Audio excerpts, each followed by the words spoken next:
Buenas tardes, jóvenes. ¿Me escuchan? Buenas tardes, profe. ¿Sí se escucha bien? Sí, todo bien. Ok, correcto. Parece ser que hubo un problema con el navegador que estaba usando.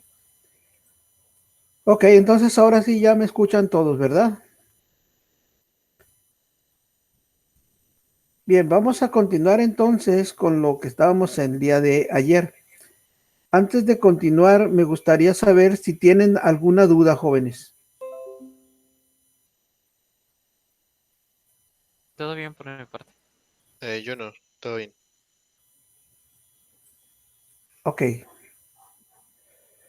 muy bien, entonces vamos a continuar. El día de ayer fue la última lámina que habíamos visto fue esta de las áreas en las que se desenvuelve la ingeniería de software. Y vamos, ya habíamos repasado un poco lo que era el paradigma tradicional, que son las metodologías de ciclo de vida de desarrollo de sistemas que se manejan como a la antigua. A esta también se les conoce como paradigmas tradicionales. Y habíamos visto lo que es la paradigma orientado a objetos, que son para desarrollar los sistemas de una forma más ágil, que era lo que habíamos comentado el día de ayer. Y obviamente lo último que se ha estado manejando, que son todos los desarrollos ágiles, la programación ágil. Muy bien, y básicamente nos quedábamos en comenzar a ver lo que es la ingeniería de software, es decir, habíamos visto lo que es el ciclo de vida del software y en ese sentido, pues vamos a ver cuáles son los pasos o los procesos que se deben de seguir a nivel general, porque ya después cada metodología, hay diferentes metodologías, como ustedes yo lo saben, ya lo vieron en análisis de sistemas, cuando vieron lo que es el manejo de UML, etcétera. No, solamente estoy haciendo un repaso de lo que ustedes ya conocen. Bueno, primero lo que se tiene que hacer es una planificación. El primer punto importante en el ciclo de vida del desarrollo de software es analizar brevemente los requerimientos que tiene el cliente, ¿sí? Para la elaboración del sistema. Esta etapa requiere de ciertos conocimientos para poder entender la idea de que el cliente está proponiendo. Recuerden ustedes que regularmente debe tomar nota con cada uno de los puntos importantes que se están solicitando. Esta parte es para entender inicialmente qué es lo que se quiere, darnos una idea de lo que se requiere por parte del cliente. De este modo, pues se puede hacer una planificación al momento y llegar incluso a determinar los tiempos de desarrollo que se van a llevar a cabo durante el proceso del desarrollo del mismo. Antes de proceder a la entrega del producto final, obviamente se tiene que ver todo esto con un mayor detalle. Pero obviamente recuerden ustedes, dentro de la planificación es ver todos los aspectos que van a llevar en su conjunto al buen desarrollo del software. Recuerden un punto importante por el cual la planificación siempre debe estar en los ciclos de vida del software, es porque el cliente se imagina su producto final de una forma tan abstracta que necesita hacer que ponga los pies en el suelo para obtener resultados que se acerquen más a la realidad. Como lo mencionábamos el día de ayer, muchos clientes creen que los desarrolladores de software son magos, creen que de la nada van a sacar un super proyecto, pero la realidad de las cosas, como ustedes ya lo saben, no es así. De hecho, ustedes cuando han llevado en sus materias y van a hacer su proyecto final, cuando ustedes le presentan el proyecto al profesor, pues el profesor muchas veces esperaba más de lo que ustedes están entregando.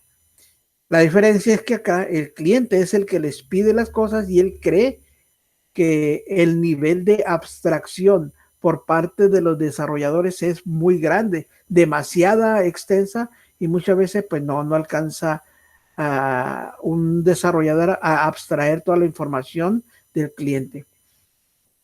Luego viene después de la planificación viene su implementación. Acuérdense, primero se planifica y luego se hace una implementación de esa planificación. Una vez que se ha hecho la planificación con el cliente y se tiene lo que un análisis de requerimientos necesita, es decir, tiene los requerimientos funcionales y los requerimientos no funcionales, entonces se va a proceder con lo que es el ciclo de vida del desarrollo del software. Para este punto existe una infinidad de metodologías de desarrollo de software, como ustedes ya lo saben, que son las que ofrecen la posibilidad de trabajar en distintas formas. Ya ustedes elegirán cuál de las metodologías, según las características de los requerimientos, es la más adecuada para implementarla en el desarrollo. Bueno, más adelante se va a hablar específicamente de cada una de estas metodologías. Sin embargo, básicamente se trata de un ciclo entre todas y va a haber una variante entre unas y otras. Obviamente hay algunas que ya son metodologías muy procesadas, muy antiguas, y hay otras metodologías prácticamente nuevas que se están llevando a cabo. Por lo tanto, ustedes tienen que elegir la metodología, seleccionar el proceso que quieren llevar, y aquí en esta parte obviamente no debe de importar el lenguaje de programación que se vaya a utilizar. Una vez que se haya hecho el planteamiento, la implementación, hay que hacerle las pruebas a todo ese desarrollo.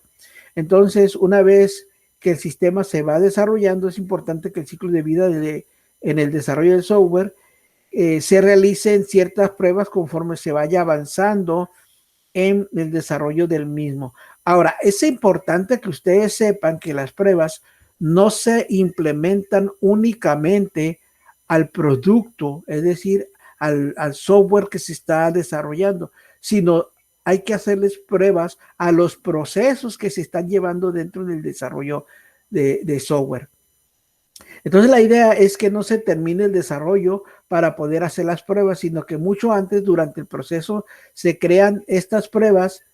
Estas ya se pueden ir ejecutando, y como les dije, las pruebas se van haciendo desde el análisis, desde el diseño, la codificación y finalmente en el producto final. Las pruebas, como ustedes lo saben, van a permitir ver si el sistema que se está desarrollando es funcional, si tiene algunos errores, si le faltan ciertas cosas para funcionar correctamente. Ya saben que básicamente para avanzar al siguiente punto del ciclo de desarrollo del software es necesario que se hayan pasado las pruebas de forma correcta. Entonces hay ciertas metodologías también para ir desarrollando las pruebas a diferentes niveles de abstracción, desde la parte del análisis, como les digo, el diseño y la codificación. No se diga, pues, las pruebas del sistema. Y una vez que hayamos hecho todo este proceso, viene la documentación. La documentación, como lo hemos visto, no es la parte medular del sistema, es algo que nos va a ayudar a llevar a buen término nuestro desarrollo del sistema. En muchas metodologías del ciclo de vida de desarrollo del software se van creando documentos conforme se va avanzando en el desarrollo del sistema. Sin embargo, algunos otros prefieren no hacer la documentación, sino que se llega hasta el final. Este proceso de documentar al final yo no lo recomiendo. Mi experiencia me dice que el software se debe ir documentando desde el inicio. Desde el principio se tiene que ir haciendo esa documentación sin caer en la exageración de los documentos.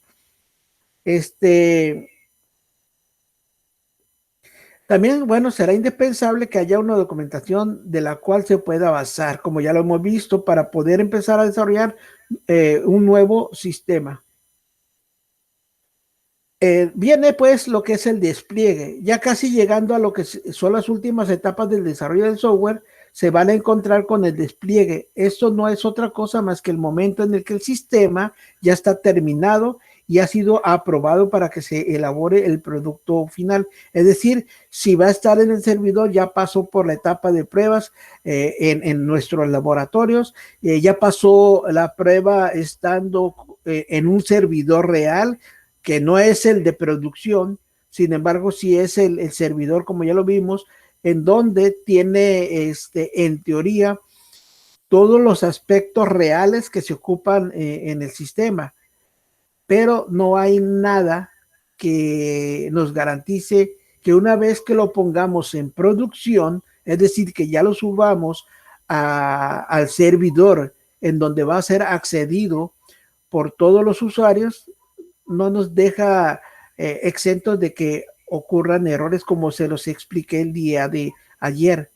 Les di un ejemplo que a nosotros nos sucedió con el desarrollo que les dije del sistema contable, conciliación bancaria y de inventarios, que probamos cada quien de manera independiente su software, posteriormente lo probamos junto en un servidor. Sin embargo, tuvimos errores que no se consideraron por parte del desarrollador, pero también había errores que no consideró el cliente.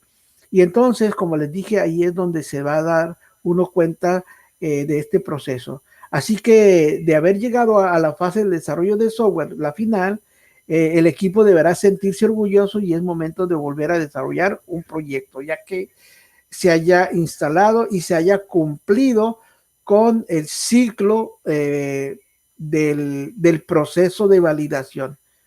En el ejemplo que les mencionó ayer, el ciclo duró básicamente un año, porque los aspectos contables son anuales, las declaraciones mensuales, finales, anuales, etcétera. Y entonces nuestro proceso llegó a finales del año y sin embargo todavía tuvimos 2 meses de venia hacia el cliente para poder ya finalmente hacer este festejo del que nos decían y continuar con otro proyecto. Hay otro aspecto que es el aspecto del mantenimiento, pero este aspecto ese ya se puede dar una vez que el sistema está en producción, una vez que nuestro sistema ya está montado en la nube, en la red. Podemos hablar del mantenimiento. La última fase del desarrollo de software es el mantenimiento. Uno cree que nunca se van a ver involucrados en este proceso, que ya terminamos. Sin embargo, hay que entender que hay diferentes tipos de mantenimientos. Una cosa es el mantenimiento, por ejemplo, del software en cuanto a mantenimiento preventivo, que es el de que se han detectado errores que no se han dado todavía en producción y hay que corregirlos. Entonces vamos a prevenir. Es el mantenimiento preventivo. Hay otro que es el mantenimiento correctivo, que es lo que a nosotros nos sucedió, que tuvimos que corregir ciertos aspectos dado que los errores ocurrieron en producción. Y también tuvimos mantenimiento preventivo, que nos dimos cuenta que había errores, pero que no se habían dado todavía en el tiempo de producción, y eso los prevenimos y no ocurrieron.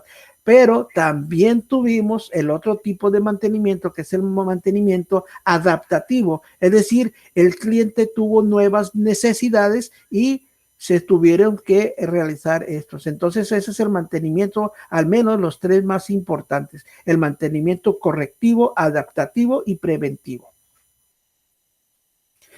Muy bien, dentro de los ciclos de vida, como ustedes ya lo saben porque ya los vieron, está el modelo de cascada. No vamos a ver todos los ciclos, nada más voy a repasar los que considero a mi juicio son, digamos, los más importantes. El método de cascada fue el primer método ampliamente utilizado en la industria del software como un enfoque tradicional. Sigue vigente, como ya se los dije, no es repetitivo en contraste con los modelos ágiles. Ustedes saben cómo funciona, por ejemplo, el modelo de Scrum. Es iterativo y a cada iteración le llaman ¿cómo se llama? Ay, se me fue el nombre. Bueno, ahorita me voy a... ya lo recordé, aquí lo dice. Es un sprint.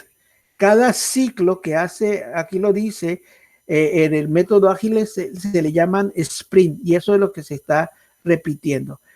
¿Cuáles son las ventajas que tienen los modelos de cascada? Bueno, en este caso, debido a la estructura lógica del modelo, a menudo se pueden evitar errores conceptuales. El modelo conduce a una extensa documentación técnica que es un alivio para los nuevos programadores y desarrolladores, también es útil en la fase de pruebas. Entonces, aquí estamos hablando de la importancia de la documentación, porque esta documentación nos va a ayudar a realizar las pruebas y lo va a ayudar a hacer el diseño y la implementación, es decir, la codificación. El progreso del proyecto puede ser monitoreado o monitorizado utilizando estas metas. El coste total puede estimarse con relativa predicción si no hay conflictos, aunque estos costes pueden variar dependiendo a si el cliente tiene nuevos requerimientos. Las desventajas son, por ejemplo, los conflictos, es decir, los errores de programación a veces conducen a un aumento en el coste y a una cantidad considerable del tiempo. Esto es, bueno, si el cliente, por ejemplo, no queda satisfecho con lo que estamos haciendo, eso también es una desventaja. Por ejemplo, si se dan cuenta aquí en la gráfica que estoy mostrando, primero se refiere ese levantamiento de los requerimientos del sistema. Posteriormente se hace el diseño, luego la implementación, la comprobación y la retroalimentación. Esta retroalimentación obviamente es el resultado de haber evaluado y desarrollado las actividades propias del sistema en los procesos, y es aquí quizá hasta donde nos damos cuenta que hay un error. ¿Por qué? Porque, por ejemplo, del diseño no hay una retroalimentación al requerimiento. Eso quiere decir que si hacemos el levantamiento de los requerimientos de forma errónea, entonces el diseño va a ser erróneo, la implementación va a ser errónea y ese error se va a ir arrastrando hasta el final. Y esa es una de las grandes desventajas. También puede ser que las especificaciones que se hacen inicialmente son a menudo difíciles de entender para los clientes porque son más abstractas de lo que se supone que es el software, lo que del software debe hacer, especialmente en proyectos subcontratados. Esto puede ser una desventaja decisiva, ya que la fecha de lanzamiento debe posponerse y el mercado puede haber cambios durante ese tiempo. Y es obvio que en ese proceso, si estamos desarrollando, digamos, una aplicación y no cumplimos con los requerimientos, los tiempos, etcétera, puede ser que si alguien está compitiendo con nosotros o contra nosotros con una aplicación similar, nos puede ganar el mercado. La entrega del software lleva más tiempo porque los departamentos no trabajan simultáneamente. Cada fase solo lo puede comenzar cuando se ha completado la fase anterior, que eso es lo que les explicaba ahorita. Muy bien, luego viene el modelo espiral. Bueno, antes de entrar al modelo espiral, hay algunas variantes de este modelo, pero que son modelos que tienen una retroalimentación, que ya son modificaciones de este modelo. Bueno, que el modelo espiral, este es un modelo iterativo, es decir, también se van desarrollando sprint, como lo podemos ver aquí. El primer sprint tiene la planificación, el análisis de riesgo en el segundo cuadrante. En el tercer cuadrante tenemos la ingeniería, es decir, los prototipos, etcétera. Luego viene el cuarto cuadrante, que es la evaluación del cliente. Y luego volvemos a hacer otra espiral en la segunda iteración con los mismos procesos. Entonces, si iniciamos, como ya lo habíamos visto, con una planeación, que es la recolección de requisitos y planificación inicial, la planificación basada en la evaluación. Bueno, esto una vez que ya se haya hecho una evaluación. Pero en la primera instancia es la primera planificación, en la recolección de los requisitos de los planificación inicial del cliente. Luego viene el análisis de riesgo basado en los requisitos iniciales. Luego viene hacia el sistema final lo que son los prototipados, el inicial, el prototipo del segundo nivel y luego ya la ingeniería de software. Si se dan cuenta, esta espiral va creciendo en cuanto a las actividades que se van realizando. Es por ende que aquí a esa planificación es en la segunda o tercera iteración, en donde basándonos en la evaluación del cliente ya podemos hacer la nueva planeación. Bueno, el objetivo y determinación de alternativas de este modelo, los objetivos se determinan conjuntamente con el cliente. Al mismo tiempo se discuten posibles alternativas y se especifican las condiciones del marco, por ejemplo, sistemas operativos, entornos de lenguaje, el IDE, gestores de base de datos, herramientas de documentación, herramientas de prueba, los servidores, etcétera, etcétera. Análisis y evaluación de riesgos. Se identifican y evalúan los riesgos potenciales, también se evalúan las alternativas existentes, los riesgos son registrados, evaluados y posteriormente son reducidos utilizando algunos prototipos, algunos simuladores, software de análisis, etcétera. En este ciclo existen varios prototipos como plantillas de diseño, componentes funcionales, que esos son los que estábamos viendo aquí en esta parte. Luego viene lo que son el desarrollo de pruebas, los prototipos se amplían y se añaden funcionalidades, el código real es escrito, probado y migrado a un entorno de pruebas varias veces hasta que el software pueda ser implementado en un entorno de producción. Entonces, este proceso ya lo he platicado. Existen los sistemas en el desarrollo de laboratorio, luego en el desarrollo de los servidores reales y finalmente en los servidores de producción. Son 3 procesos que se tienen que dar. Y la planificación del siguiente ciclo se planifica al final de cada etapa. Si se producen errores, se buscan soluciones. Si una alternativa es una mejor solución, pues prefiere el siguiente ciclo. Muy bien, ahora viene el modelo en V. Es muy similar a los otros modelos, al que habíamos visto el primer proceso, que son los requerimientos del software, como lo pueden ver aquí ustedes. Primero son los requerimientos de software, se hace un plan de pruebas. Si hay alguna falla en el plan de pruebas, entonces se regresa a la corrección de esos nuevos requerimientos. Luego, si todo es correcto, se hace el plan la prueba del sistema, la instalación y el mantenimiento. Pero en este sentido, los requerimientos de software, luego viene el diseño y también si hay una retroalimentación preliminar, se cumple un pequeño ciclo aquí entre los requerimientos, el diseño. Si hay errores se regresa y ahí es un pequeño ciclo, pero si todo es correcto avanza al diseño del desarrollo, se hacen nuevas pruebas como les dije. Si hay algunos detalles se regresa al diseño, se cumple, y si ya hay algunos otros errores, regresa y se arma un pequeño ciclo, y si no, entonces de aquí lo que se hace es continuar. Pero paralelamente aquí están los planes de pruebas que les estoy comentando, y esto me ayuda a que de alguna manera se obtenga la calidad del software. Luego viene la codificación y esa V al llegar a la codificación empieza a subir otra vez. Por eso se le llama V, porque se forma una V aquí. Viene el plan de pruebas de unidad, plan de pruebas de integración y las pruebas de sistemas, la instalación y el mantenimiento. Ahora bien, eso que yo les expliqué del primer software que la empresa que yo trabajé, esto es lo que se hacía. Nosotros hicimos, o aquí cuando llamamos las pruebas de unidad, podemos aquí hablar en las pruebas del desarrollo.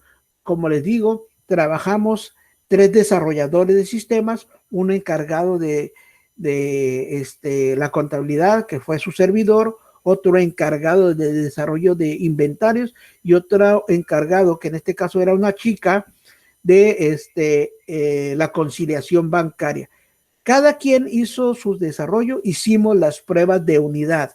Luego, como les dije, hicimos las pruebas de integración, integramos todo el sistema, lo montamos en servidores reales, lo pusimos a prueba, lo estresamos al sistema, cumplió con los requerimientos y fue que posteriormente lo subimos a producción, que son las pruebas del sistema.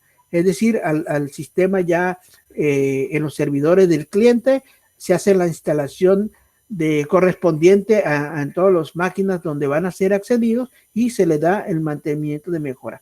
Entonces, para este caso, como les digo, este es otro modelo, el modelo V. Muy bien. Las fases genéricas del proceso de desarrollo, pues básicamente son 5, ¿no? El modelo de 5 fases genéricas. Aunque algunos expertos presentan una variación básica, todo proyecto de software requiere de ejecutar 5 pasos fundamentales. Aquí, hasta esta altura, ustedes ya deben de comprender 2 cosas muy importantes.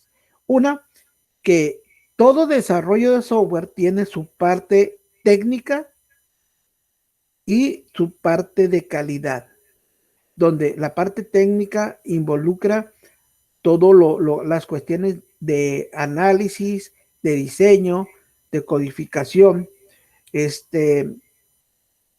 de esa codificación obviamente ya es el desarrollo del programa en algún lenguaje.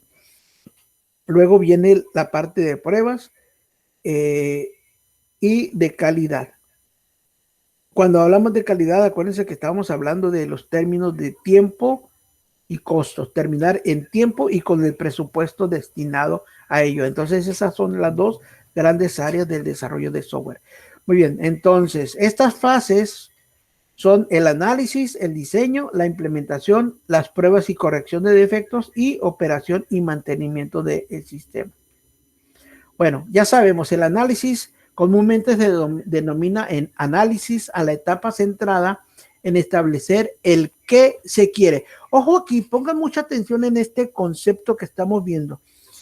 Muchas veces los analistas y los desarrolladores de software confunden el análisis y el diseño, pero todo lo que es la parte conceptual del diseño, la parte conceptual es el qué se quiere. No se establece cómo se quieren las cosas. Se establece el qué es lo que se quiere. El cómo se lo vamos a dejar a diseño. De ahí que se preocupa entonces básicamente que el problema debe ser resuelto. Las necesidades de los usuarios y las funciones que debe desempeñar el software es el qué, no el cómo. En definitiva, lo que se debe hacer el software. Algunos expertos, por ejemplo, Edward Jordan y Roger Pressman, diferencian el estudio de los requerimientos del análisis para los propósitos de esta división genérica. Estos 2 aspectos son cubiertos en una fase única. La parte del diseño en esta etapa es el cómo se quiere, cómo vamos a realizar el qué, ¿sí? En la forma de cómo debe construirse el sistema de software de acuerdo a la información obtenida en las etapas de análisis. Por ejemplo, en el análisis nos podrían decir, ¿qué quieres? Ok. ¿Qué quiero? Quiero un listado de todos los usuarios de mi sistema. ¿Ok? Eso es el qué quiero. Yo quiero un listado. ¿Qué? Un listado los usuarios de los sistemas. ¿Cómo? Bueno, ahí ya podemos hablar de diseñar cómo le voy a proporcionar esa información. ¿Cómo? A través de un listado físico, es decir, en papel, a través de una página web, a través de un grid, a través de una tabla, etcétera. Eso es el cómo se lo voy a proporcionar. En esta etapa de diseño se define cómo deberá implementarse el sistema de software. Como decía para Jordan, los modelos creados en la fase de análisis determinan claramente cuál debe ser el comportamiento general del sistema en un entorno ideal. Los modelos a crear en la fase de diseño determinan ya sobre el entorno propio de la organización cómo deberá implementarse el sistema. Bueno, ya viene lo que es la implementación, pruebas y corrección de defectos, operación y mantenimiento, que ya es un poco de lo que ya hemos explicado hasta el momento de hoy. Muy bien, jóvenes, esto es lo que realmente tenemos. No sé si tengan alguna duda, algo que quieran conocer, saber.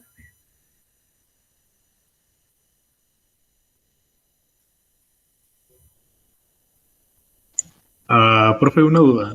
El diagrama de UML llamado el de los actores y casos de uso, me parece, ¿ese forma parte del análisis o el diseño?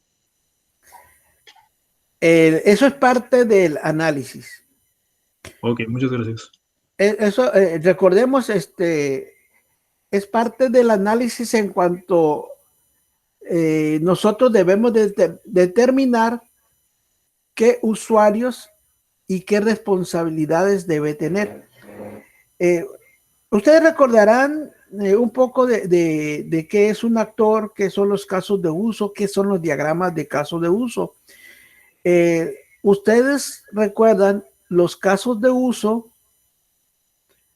eh, bueno, porque antes de eso, mejor quiero preguntarles a ustedes si recuerdan qué es un caso de uso, porque aquí es donde se le dará respuesta Aldo a su pregunta. Pregunta, ¿qué es un caso de uso? ¿Quién me puede decir eso, por favor?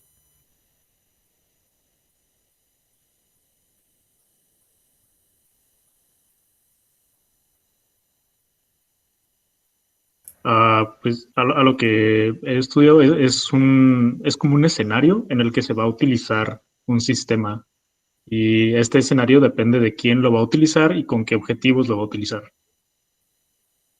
Ok, gracias Aldo.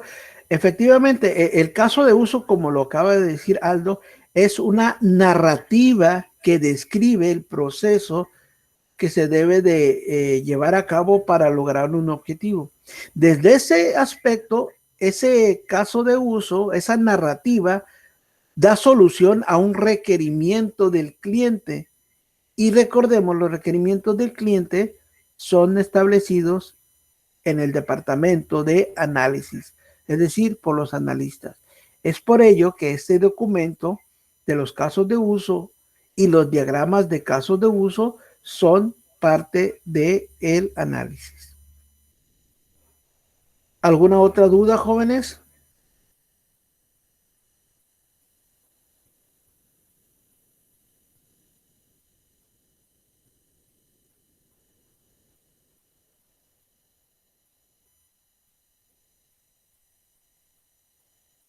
Ok, Iván me dice que no hay duda.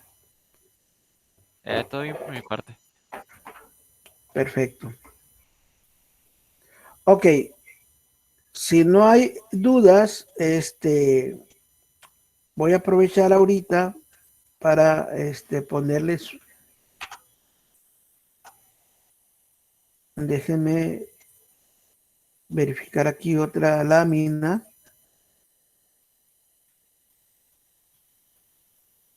que les quiero mostrar.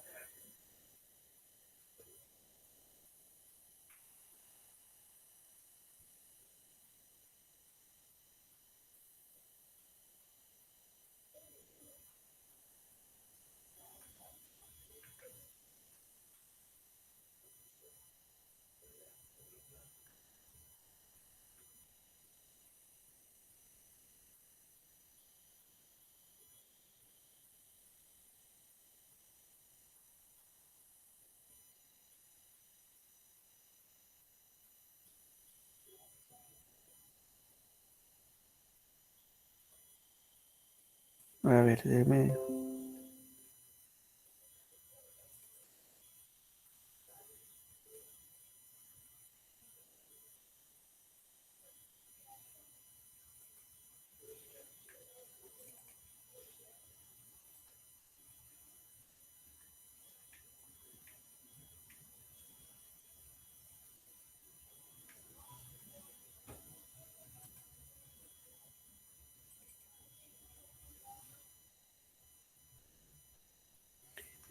Esto es para que se vayan dando una idea de lo que se espera que ustedes vayan realizando.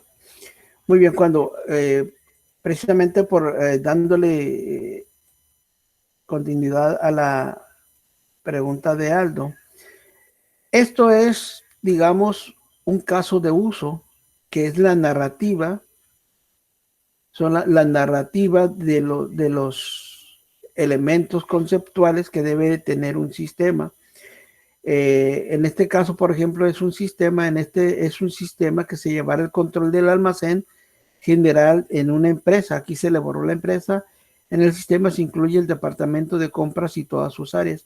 El sistema está dividido en 4 módulos y serán descritos a continuación. Bueno, aquí se describe todos esos procesos, los módulos, ¿no? El módulo 1, el módulo 2, el módulo 3. Posteriormente, una vez que ustedes hagan el levantamiento de la información de la empresa, a qué se dedica la empresa, cuál es su objetivo, qué es lo que quiere hacer, para qué quiere hacer eso, etcétera, se viene lo que son las especificaciones de los requerimientos. Es decir, en esa especificación de requerimientos, usted lo que tiene que hacer es, obviamente, levantar todos los requerimientos funcionales de un sistema de control de requisiciones. En este caso, por ejemplo, el módulo 1, que es el sistema de almacén, tiene su descripción y posteriormente, si se dan cuenta, en ese módulo tiene todos los requerimientos, en este caso, los requerimientos de mantenimiento de artículos, que aquí tiene el requerimiento funcional número 1, que es agregar la información de un artículo a la base de datos mediante la interfaz gráfica del sistema con los siguientes datos, descripción, etcétera. Luego viene el siguiente requerimiento, el tercero y el cuarto. Es un ejemplo muy pequeño. Luego viene los requerimientos para el mantenimiento de requisiciones. Sí, aquí viene otra vez la descripción de todos esos requerimientos. Una vez que ustedes tienen los requerimientos, aquí ya viene lo que es el caso de uso, que es lo que comentábamos, es una narrativa. Aquí está toda esa narrativa que se desprende del requerimiento. Entonces, este caso de uso probablemente le está dando servicio a los 3 primeros requerimientos o al requerimiento 1, 5 y 7, no lo sé, pero cada caso de uso obviamente da solución a uno o más requerimientos del sistema. Entonces, los casos de uso deben contemplar todos y cada uno de los requerimientos que se hayan establecido por parte del cliente. Entonces, aquí tenemos los que son los ejemplos de los casos de uso. Luego, después del caso de uso, vienen los diagramas de caso de uso que nos mencionaba Aldo. En este caso, por ejemplo, ya tenemos el diagrama de casos de uso, ¿sí? Aquí tenemos del módulo 1 todos los diagramas de casos de uso de módulo 1, el módulo 2 y el módulo 3. Esos son los diagramas de caso de uso, que eso es lo mínimo que yo espero que ustedes vayan realizando, obviamente con la calidad requerida. Luego viene una lista de verificación. La lista de verificación es la lista que me va a servir a mí para hacer un checklist de todos los requerimientos que hemos levantado, es decir, todos los requerimientos del cliente con una descripción muy, muy mínima, pero entendible, y verificar qué requisito es el que está cumpliendo. Por ejemplo, para llevar a cabo el requerimiento número 2, es decir, para borrar un artículo, debí de haber elaborado el requerimiento número 1 y así sucesivamente. ¿Quiénes son los actores? Aquí están quiénes son los actores en ese sistema, ¿sí? Y a qué tienen derecho. Luego de ahí ya viene el diagrama de clases. Ustedes saben que el diagrama de clases ya se basa en el levantamiento de las entidades. ¿Recuerdan ustedes que es una entidad o una clase? Me representa una entidad de información del mundo real. Y una entidad de información del mundo real puede ser, en el caso, por ejemplo, del sistema contable, una entidad real es una cuenta por cobrar, una cuenta por pagar, un pagaré, un cliente, etcétera. Eso, cada una de esas es una entidad real y puede ser representado por una clase, y esa clase es la que está compuesta o que compone un diagrama de clases. Ustedes, no sé si recuerdan, ¿se acuerdan ustedes cuando vieron las tarjetas CRC? ¿Se acuerdan? Tarjetas CRC.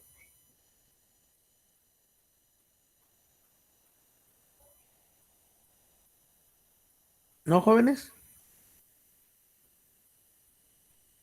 No, no, profe.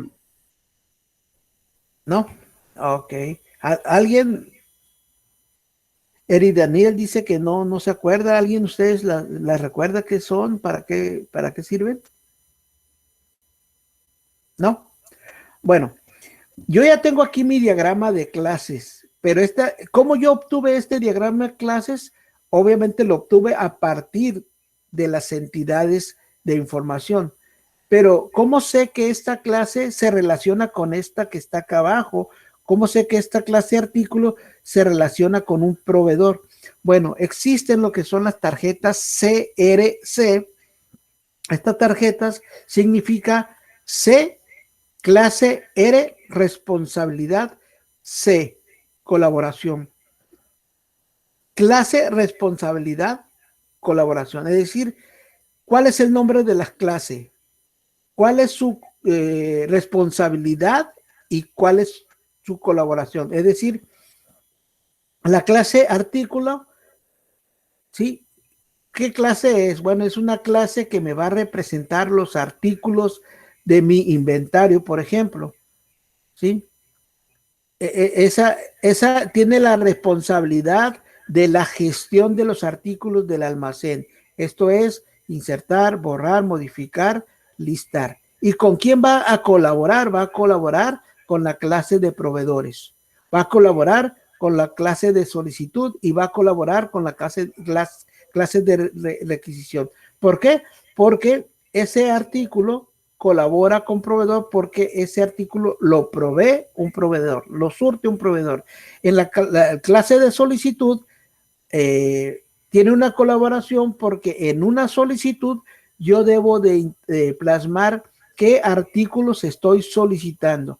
Y lo mismo en una requisición, si yo voy a hacer un pedido a algún por parte de un usuario o por parte de un departamento, yo necesito ver qué artículos está pidiendo. Entonces ahí este diagrama de clases, obviamente, como ustedes ya lo saben, vienen a partir de las tarjetas CRC. Luego se hace los metadatos. Ustedes ya tienen las clases donde tienen atributos y responsabilidades, que son los métodos, y esos tienen sus metadatos. ¿Alguien de ustedes recuerda el concepto de metadato?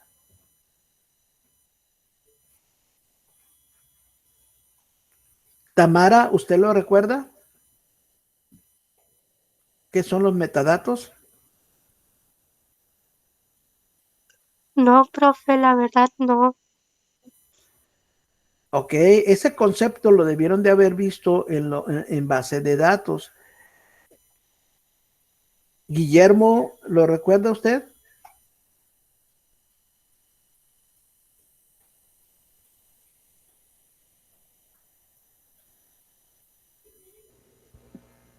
Pues son como datos que se usan para describir otros datos, ¿no? Algo así era. Ok, correcto, es algo, los datos son datos acerca de los datos. Esto es, por ejemplo, esto, como les digo, ustedes los debieron de haber visto en base de datos. ¿Por qué? Porque aquí yo tengo un dato que es, por ejemplo, la tabla. En este caso tengo artículos, pero esos artículos obviamente tienen datos que son el ID artículo, el número de identificador, la descripción del artículo, unidad de medida y número de piezas. Estos son datos que tiene esta tabla, la tabla de artículos. Sin embargo, los metadatos son estos datos que tenemos aquí. Es decir, el tipo de dato que es un entero, su longitud, si es nulo, su descripción, su máscara, etcétera, etcétera. Todos estos datos son información o son datos acerca de este dato y a eso se le llama los metadatos. Entonces es importante que ustedes, una vez que obtengan su diagrama de clases, generen esta documentación. ¿Para qué? Para saber cuáles son los datos acerca de los datos, y es lo que me va a servir para la construcción de los diagramas de bases de datos. Posteriormente vienen los diagramas de secuencia. Ustedes recordarán que los diagramas de secuencia son los diagramas que me van a decir cuál es el proceso que se va a llevar a cabo en el desarrollo de un módulo. Es decir, por ejemplo, en este caso es agregar un artículo. Este proceso, este diagrama se dispara con un acceso válido. Se crean los objetos de las entidades del artículo, los negocios, la capa de negocios, como ustedes ya lo saben. Se me presenta un formulario de captura. En el almacén se capturan los datos, se guarda el artículo, se hace la validación de ese artículo y luego de ahí se envía a la capa de negocios. La capa de negocios, como ustedes lo saben, se comunica con la de datos se comunica con la base de datos y así sucesivamente. Una vez que ustedes tienen ese diagrama de secuencia, ustedes lo pueden ver, por ejemplo, este que tenemos aquí es más detallado todavía, ese diagrama, que el anterior, pero en este caso es para borrar un artículo. Y para borrar un artículo podemos realizarlo de diferentes formas. Eso es lo que sale del análisis. Este proceso que se está dando es el proceso que se da en el departamento de análisis. Luego viene el diagrama de actividades, es decir, todas las actividades que se van a desarrollar en el proceso de nuestro sistema y tiene obviamente su inicio y su fin, como ustedes ya lo saben. Ya, ¿cuáles son las actividades que se van a realizar cuando se quiere agregar una solicitud de artículo en el módulo 4? El usuario que va a disparar este diagrama de actividades es el empleado. Posteriormente, bueno, tenemos otro ejemplo de diagrama de actividades. Luego vienen los diagramas de estado. Los diagramas de estado, ustedes saben que sirven para dar seguimiento a los procesos que se están llevando a cabo, ¿no? Esto seguramente ustedes ya lo llevaron, ya los conocen, los dominan. Entonces, eso es parte de lo que tenemos que ir haciendo. Muy bien, jóvenes, pues básicamente esas son las dos cosas que quería ver el día de hoy. Justamente son las 5:50. Como les digo, iniciamos puntuales, salvo el errorcito que tenía del navegador. Por alguna razón ahí uso el Brave, y ese navegador tuvo algún problema. Pero bueno, ya me cambié a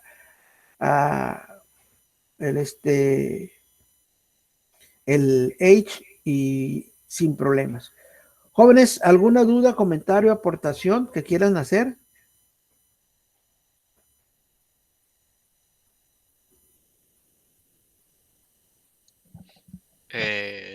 No, profe, todo bien. Muy bien, Marco, gracias. Todo bien por el momento, profe. Gracias. Okay. Muy bien, Nelly, Daniel, gracias.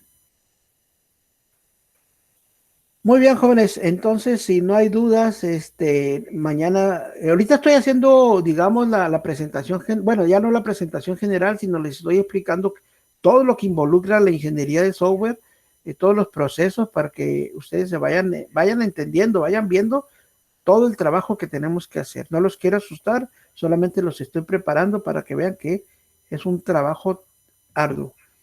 Ok, jóvenes, si no tienen dudas, si no tienen comentarios, a ver, sí, aquí hay una duda. A ver, Jesús, dígame. Profe, ¿siempre vamos a estar usando este link para la clase? Exacto, es el mismo link siempre, el mismo. No voy a cambiar. Así que guárdenlo por ahí para que ya lo tengan presente. No lo voy a cambiar durante toda la sesión. Ok, muy bien, jóvenes, entonces nos vemos el día de mañana. Recuerden dejarme su apellido paterno y su presente para pasar lista. Jóvenes, cuídense mucho. Nos vemos mañana si Dios quiere. Hasta luego. Chau, chau. Nos vemos, profe. Nos vemos, profe. Hasta mañana.